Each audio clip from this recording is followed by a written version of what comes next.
Hello everyone. So today हमने क्या किया, हमने म्यूटेशंस की कैसे इंड्यूस कर सकते हैं, उसके क्या डिफरेंट म्यूटेशंस हैं, कौन से एजेंट्स हैं जो म्यूटेशंस क्रिएट करते हैं, वो हमने सारा टॉपिक किया था। अब उसकी डिटेक्शन कैसे कर सकते हैं वो भी हमने एक्सप्लेन किया था। लेकिन एक इसकी डिटेक्शन का तरीका है कि आप उसमें म्यूटेशंस को कैसे डिटेक्ट करते हैं जहाँ पे आपकी एंटीबायोटिक रेजिस्टेंस हो जाती है। मतलब कि जो आपके बैक्टीरियल सेल्स हैं वो रेजिस्ट हो जाते हैं। मतलब अगर उधर कोई आप एंटीबायोटिक, लेट सपोज ये आपकी एंटीबायोटिक है, जो कि आप एंटीबायोटिक मेडिसिन तब खाते हैं जब आपको बैक्टीरियल इन्फेक्शन हो जाता है। सो एंटीबायोटिक का क्या काम होता है, बैक्टीरियल सेल्स के ऊपर एक्ट करना और उसको किल करना। ठीक है, बैक्टीरियल सेल्स को किल करना। सो ये उसका मेन एक्शन है। लेकिन जो सेल्स में एंटीबायोटिक रेजिस्टेंस क्रिएट हो जाती है उसमें क्या होता है कि जब आप एंटीबायोटिक की कोई मेडिसिन लेते भी हो, कोई फुल कोर्स करते भी हो, 5 डेज़ का या 3 डेज़ का जो भी कोर्स होता है, इवन आफ्टर दैट कोर्स ये एंटीबायोटिक ख़त्म नहीं होता, डिस्ट्रॉय नहीं होता। वाई? बिकॉज ये एंटीबायोटिक जो है इसमें एक रेजिस्टेंस क्रिएट हो गई है, इसमें एक पावर क्रिएट हो गई है कि वो एंटीबायोटिक से किल नहीं होगा। वो पावर किसने दी है उसे? हमने दी है, हमारी बॉडी ने दी है। हाउ? बिकॉज समटाइम्स क्या होता है, हम एंटीबायोटिक का कोर्स करते हैं, आप 3 डेज़ का कोर्स है, 2 डेज़ में हम अच्छा फील कर रहे हैं, सो हम 2 डेज़ के बाद वो कोर्स छोड़ देते हैं, है ना। सो ऐसा रिपीटेडली करने पे क्या होता है कि उस बैक्टीरिया की वो जो स्ट्रेन है बैक्टीरिया का हमारी बॉडी में, अब वो स्ट्रॉन्गर बन चुका है। जब हम उसको एंटीबायोटिक्स अगर पूरा नहीं उसको किल कर पा रही हैं, सो नेक्स्ट टाइम वो और भी ज़्यादा स्ट्रॉन्ग बन के आएगा। सो नेक्स्ट टाइम अगर आप सेम एंटीबायोटिक खाओगे तो वो उससे नहीं ख़त्म होगा। So that is antibiotic resistance. So ये एक तरह से म्यूटेशन है जो नॉर्मली एंटीबायोटिक को हमारी जो नॉर्मली बैक्टीरिया है उसको एंटीबायोटिक से ख़त्म हो जाना चाहिए था, वो ख़त्म नहीं हो रहा because of that antibiotic resistance, जिसको आप लैब में स्टडी कर सकते हैं। So that is the way of detecting mutations. So जब आप लैब में म्यूटेंट सेल्स को स्टडी करते हो, आप 2 तरह से उसको स्टडी करोगे। लेट सपोज ये हैं आपके बैक्टीरियल सेल्स जिनका इन्फेक्शन आपकी बॉडी में हुआ है, and these are your bacterial cells here. So हमने 2 डिफरेंट पेट्री डिशेज में हमने अपने बैक्टीरियल सेल्स को ले लिया है। अब एक पेट्री डिश में हमने क्या किया है, हमने यहाँ पे एंटीबायोटिक ऐड कर दी है। ठीक है, तो यहाँ पे हमने एंटीबायोटिक्स ऐड कर दी हैं। ये एंटीबायोटिक्स क्या करेंगी, इन बैक्टीरियल सेल्स को किल करेंगी। ठीक है, सेम हमने उसी बैक्टीरियल सेल किसी और ऑर्गेनिज्म से या किसी और सैंपल से हमने लिया है। सो यहाँ पे भी हमने एंटीबायोटिक ऐड कर दी है। तो जब आप इसको स्टडी करोगे आफ्टर 24 और 48 आवर्स, क्या होगा कि एंटीबायोटिक का काम है कि उसने बैक्टीरियल सेल्स को किल करना है। आफ्टर 24 और 48 आवर्स इंक्यूबेट करने के बाद जब आप इसको स्टडी करोगे, अगर इसमें स्टिल ये बैक्टीरियल सेल्स प्रेजेंट हैं, दैट मीन्स कि ये आपके जो एंटीबायोटिक रेजिस्टेंस हो चुकी है, यहाँ पे ये बैक्टीरियल सेल्स किल नहीं हुए हैं। सेम विद डिफरेंट प्लेट, अगर यहाँ पे आप अपने बैक्टीरियल सेल्स को चेक करो, यहाँ पे पहले कितने सारे बैक्टीरियल सेल्स थे, अभी सिर्फ यहाँ पे 3 रह गए हैं। What is the reason? कि बाकी के जो बैक्टीरियल सेल्स थे वो एंटीबायोटिक रेजिस्टेंट नहीं थे, सो उसको एंटीबायोटिक ने किल कर दिया। लेकिन ये जो 3 रिमेनिंग यहाँ पे बैक्टीरियल सेल्स हैं ये एंटीबायोटिक रेजिस्टेंट है। So these are antibiotic resistant cells. ठीक है, सो हमें पता चल गया कि कितने सेल्स में म्यूटेशन हुई है। आउट ऑफ कितने यहाँ पे थे, 1 2 3 4 5 6 7 8 9 10, आउट ऑफ 10 3 रहते हैं। 3 यहाँ पे अभी भी सर्वाइव कर गए हैं। दैट मीन्स ये 3 सेल्स हैं जो बैक्टीरियल सेल्स हैं, इसमें म्यूटेशन हुई है। ये 3 सेल्स में म्यूटेशन हुई है और ये नॉर्मल बैक्टीरियल सेल से एंटीबायोटिक रेजिस्टेंट बैक्टीरियल सेल्स बन गए हैं। सो आउट ऑफ 10 3 में म्यूटेशन हो गई है। सो इसको हम कैसे कैलकुलेट कर सकते हैं, फ्रीक्वेंसी को, म्यूटेशन की फ्रीक्वेंसी क्या है, frequency of percentage of mutant cells की कितने म्यूटेट हुए हैं, हम इसको कैलकुलेट कर सकते हैं। Number of colonies on selective medium divided by number of colonies in non selective medium into 100। So number of colonies in selective medium, जिसमें हमने एक में एंटीबायोटिक अगर डाला है, एक में नहीं डाला है, सो कितनी उसमें चेंजेस आए हैं, कितनी उसमें रह गई हैं, कितनी कॉलोनीज हमारे पास आई हैं इस सिलेक्टिव मीडियम में, उसको हम काउंट करेंगे और उसको 100 से मल्टीप्लाई करके हमारे पास परसेंटेज आ जाएगी। सो ये आपका डिटेक्शन का कि कैसे आप एंटीबायोटिक रेजिस्टेंट सेल्स को, कैसे उनमें म्यूटेशंस को डिटेक्ट कर सकते हैं। मेन हमारे सिलेबस में है, this is L, CLB technique है। CLB टेक्निक किसने फाइंड की थी? CLB technique was used by Muller. Muller ने फाइंड आउट की थी, तो इसको मुलर्स मेथड भी कहते हैं, ठीक है। उसने इसको यूज़ किया था to find out for unequivocal demonstration of mutagenic action of x rays, जहाँ पे हमें एक्सरे से जो भी म्यूटाजेनेसिस हुई है, जो भी म्यूटेशंस हुई है, हमें फाइंड आउट करनी है, जो कि हमें दिखाई नहीं दे रही है, उसको हम कैसे फाइंड आउट करेंगे, जो कि हमें तो इसके एक्सप्रेशन से एज सच नहीं दिखाई दे रही है। तो उसने कैसे फाइंड आउट किया था?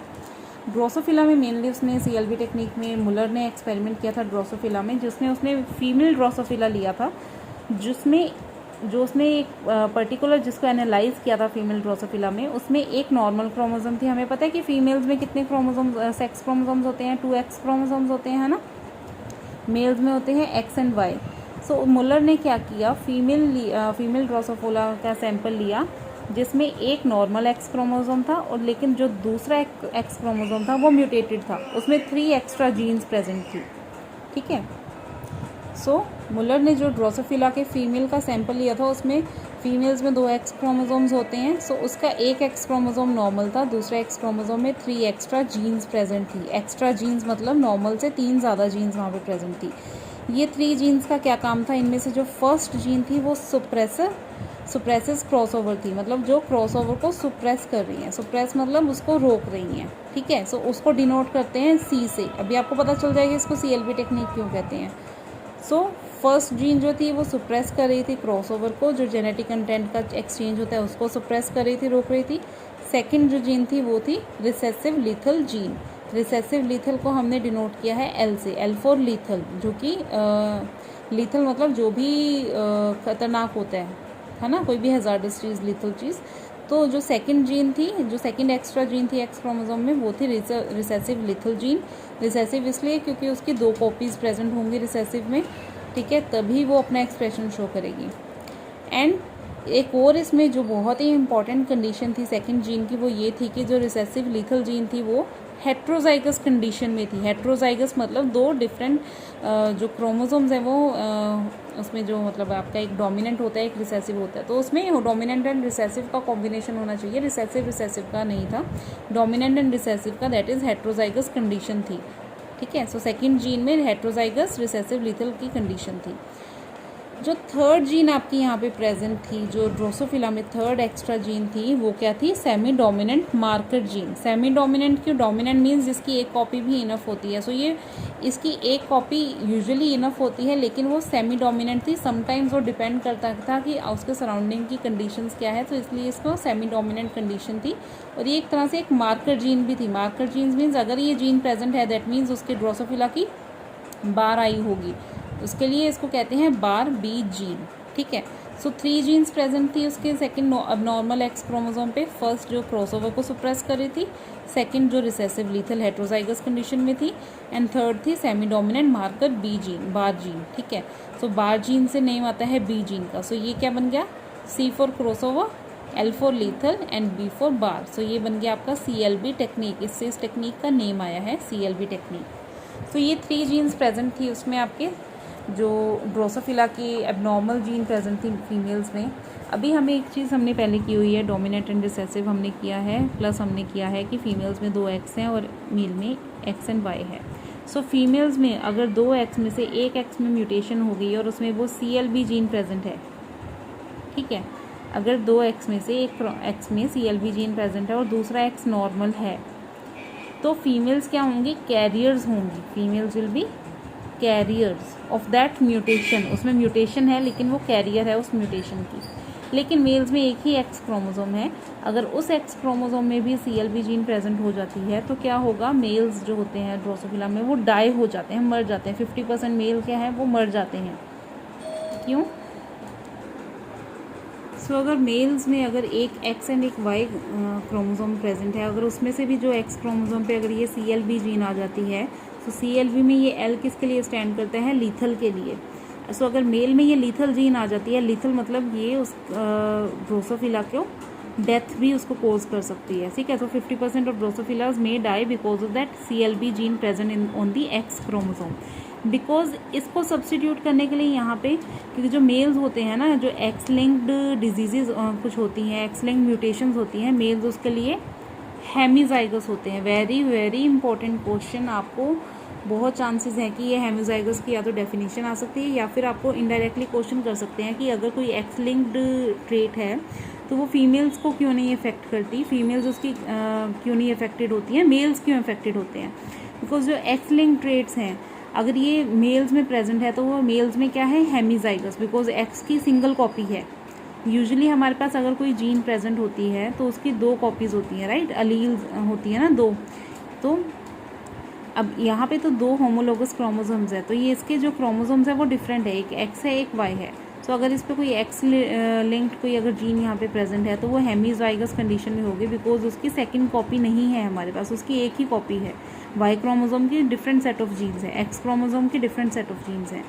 सो मेल्स पे इसलिए इफेक्ट करते हैं बिकॉज मेल्स में हेमीजाइगस कंडीशन होती है। हेमीजाइगस कंडीशन में हमारे पास किसी भी जीन की एक ही कॉपी प्रेजेंट होती है। सो अगर एक वो सिंगल कॉपी भी अगर उसकी डिफेक्टेड होगी, म्यूटेटेड होगी, तो वो डिजीज़ कोज करेगी ही करेगी।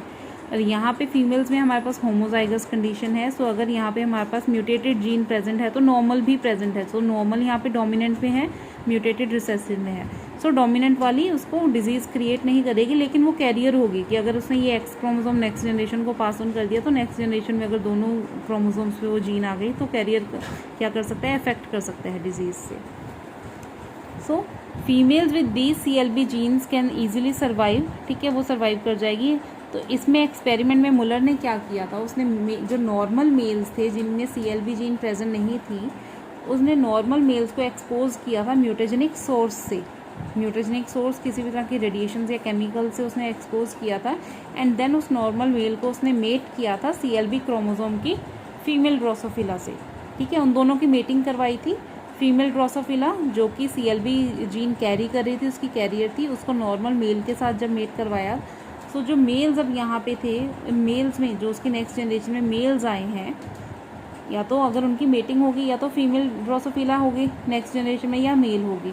सो अगर तो फीमेल ड्रोसोफिला है तो चांसेस है कि वो सर्वाइव करेगी एंड मे बी वो कैरियर हो। लेकिन अगर मेल ड्रोसोफिला आ गया, सो यहाँ पे क्या था, जितने भी मेल ड्रोसोफिला थे उसमें 50% चांसेस है कि उसकी एक्स जीन जो आ रही है या तो वो फादर से आ रही है या मदर से आ रही है ना। फादर अगर मेल है तो फादर से उसको वाई मिलेगा, मदर से उसको एक्स मिलेगा, राइट।